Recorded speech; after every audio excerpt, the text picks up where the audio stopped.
In this video, I'm going to be showing how to load and print on the PE tags for the Lighthouse CJ Pro II. As you can see, I have already loaded my roll of PE tags onto my stacker unit at the rear of my printer. I have also ensured that the tags themselves are feeding over the top of the roll towards my machine. I then need to pull this through slightly and begin to feed this through the gap in the back of my printer. Once you have fed a partial tag through, open up the lid and you will be able to finish pulling it through from the other side. Pull through approximately a tag's worth and then lay this down. We now need to open the rest of the feed path to allow the tag to feed through the printer and out the front of the cutter just here. I need to move my print head carriage out of the way so I can lift this up using this green button just to the side here. Push this in to release the carriage and then lift this all the way back to move it out of the way. Before I pull my PE tags through, I just need to make sure that the green sliders just here, which are operated using this small black button on the right hand one, make sure they are slid all the way out, as we will be sliding them back in later to hold onto our tags. Reach through and pull your tag through the machine up until you reach this rubber roller just here. Then push your tag down flat to the base of the printer and with your other hand move those sliders in order to hold onto that roll and make sure it overlaps slightly on each edge. You should still be able to slide this back and forth just like normal. These serve to help keep it straight. Pushing my tags slightly back, I also need to ensure that my sensor just here is aligned to the markers that indicate where one tag ends and the next one starts. This sensor slides from left to right, and this clear section here is where the sensor actually is located. I will line this up as best I can to this marker just here. If you want to double check this, pull your marker forwards and then make any other finer adjustments as needed. Once your sensor is aligned, pull through the tag towards the front of your machine and feed it under and through the cutter. Keep pulling it through until you can grab hold of it on the other side. Once you have loaded in your tags, ensure that they are loaded straight and then close your print head carriage again, ensuring that it fully clicks down. Now that my tags are loaded, I can move on to my software and start printing on these.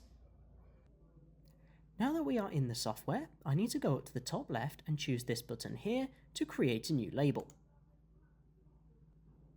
In the label setup wizard, ensure that your CJ Pro is chosen and then choose Finish. Now that I am in the main label, I need to enter my label setup. To do this, double left click in the grey section outside of your label and you will see a menu appear. The first of these tabs is the Printer tab. We will start off in this one, and just next to where you see the name of your printer that you chose earlier, there is a button that says Properties. Click on this, and another menu will appear. This has started me off on the Help and About tab.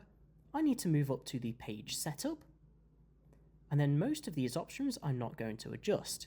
However, the media type is very important to change this from continuous labels to labels with black marks.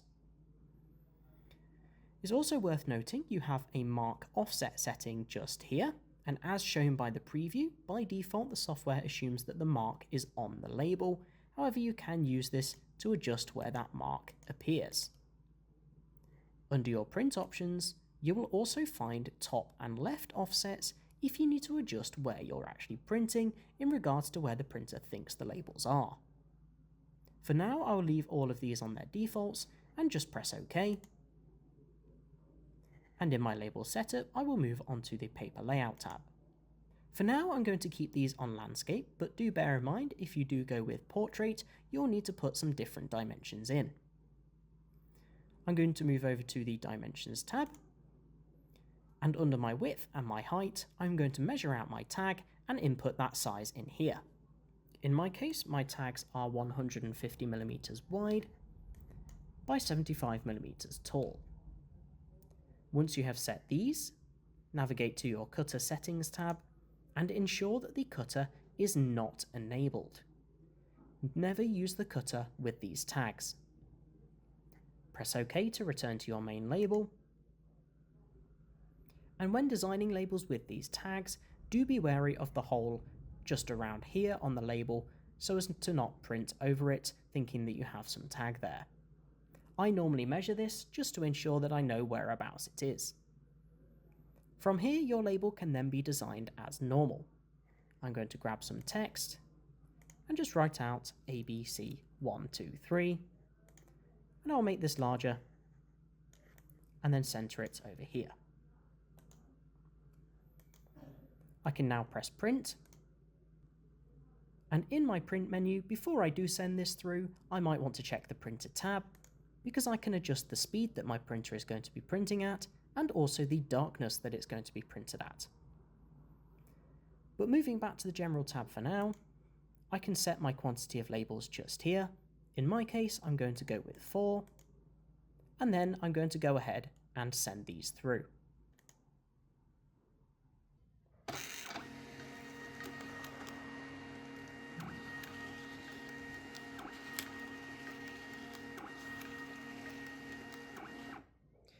As you can see here, now that my tags have printed, you may notice that it did have to miss one. This was because it still needed to locate these holes, but as you can see, once it found the marker, it then continued to print in alignment, and it will continue to do so unless I remove the tags from my printer.